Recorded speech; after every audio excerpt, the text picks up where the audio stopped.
The characters in this story are the young Lady Stella Saxby, Soot, he's a chimney sweep, Wagner is a great Bavarian mountain owl, Gibbon is the ancient butler of Saxby Hall, and Detective Strauss is a policeman.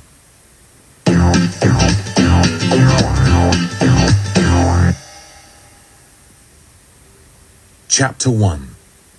Frozen. It was all a blur. At first, there were only colors, then lines. Slowly through the haze of Stella's gaze, the room eventually took shape. The little girl realized she was lying in her own bed. Her bedroom was just one of countless in this vast country house. To her right side stood her wardrobe. On her left sat a tiny dressing table, framed by a tall window. Stella knew her bedroom as well as she knew her own face. Saxby Hall had always been her home, but somehow, at this moment, everything seemed strange.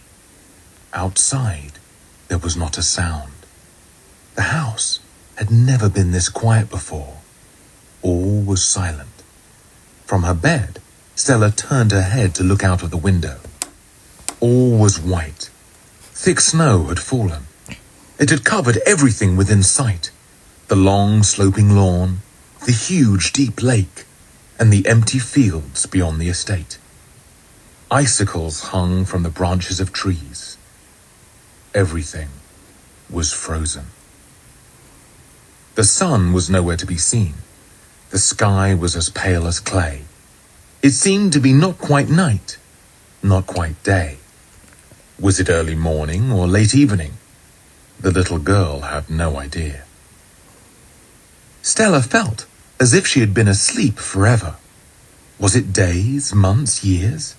Her mouth was as dry as a desert. Her body felt as heavy as stone, as still as a statue. For a moment, the little girl thought she might be asleep and dreaming she was awake in her bedroom. Stella had experienced that dream before, and it was frightening, because try as she might, she couldn't move. Was this the same nightmare again, or something more sinister? To test whether she was asleep and dreaming, the girl thought she would try to move. Starting at the far end of her body, first she tried to waggle her little toe. If she was awake and she thought about waggling her toe, it would just waggle. But try as she might, it wouldn't waggle, or wiggle, or even wobble. One by one, she tried to move each toe on her left foot, and then each toe on her right. One by one, they all point blank refused to do anything. Feeling increasingly panicked, she tried to circle her ankles before attempting to stretch her legs, then to bend her knees, and finally, she concentrated as hard as she could on lifting her arms. All were impossible. It was as if she had been buried in sand from the neck down. Beyond her bedroom door, Stella heard a sound. The house dated back centuries. It had been passed through many generations of the Saxby family. It was so old that everything creaked, and so vast that every noise echoed down the endless labyrinth of corridors.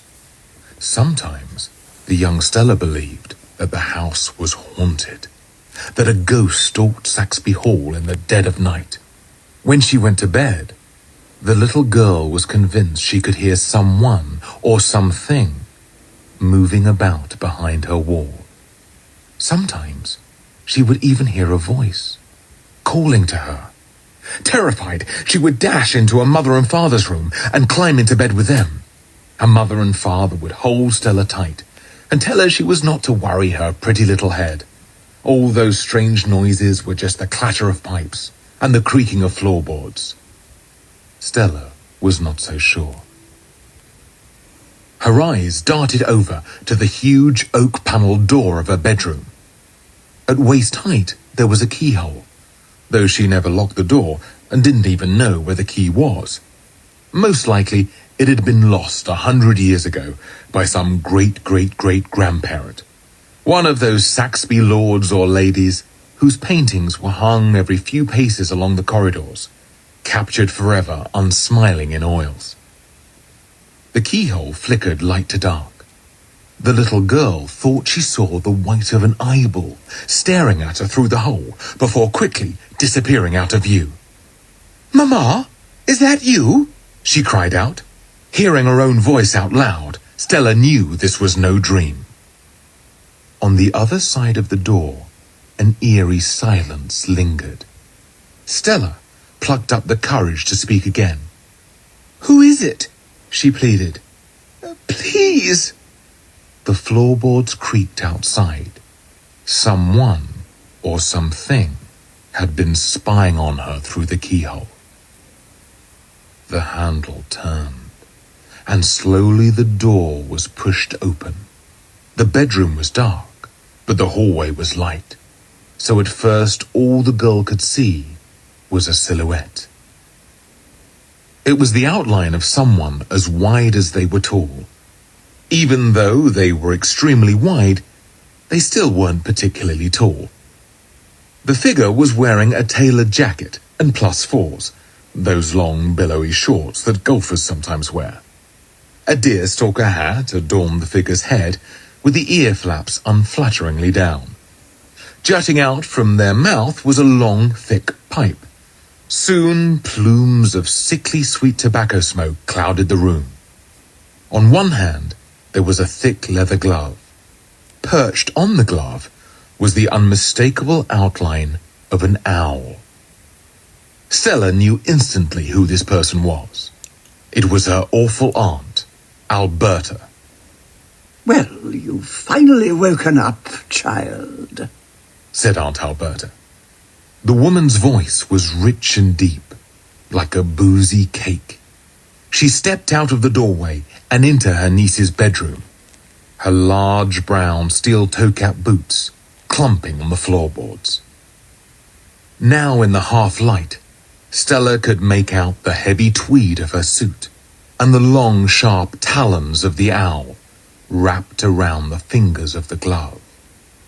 It was a great Bavarian mountain owl, the largest species of owl there was.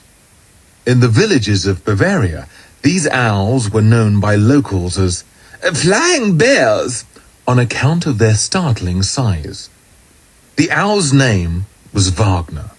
It was an unusual name for an unusual pet, but then Aunt Alberta was a highly unusual person. "How long have I been asleep, please, Auntie?" asked Stella. Aunt Alberta took a long suck on her pipe and smiled. "Oh, just a few months, child."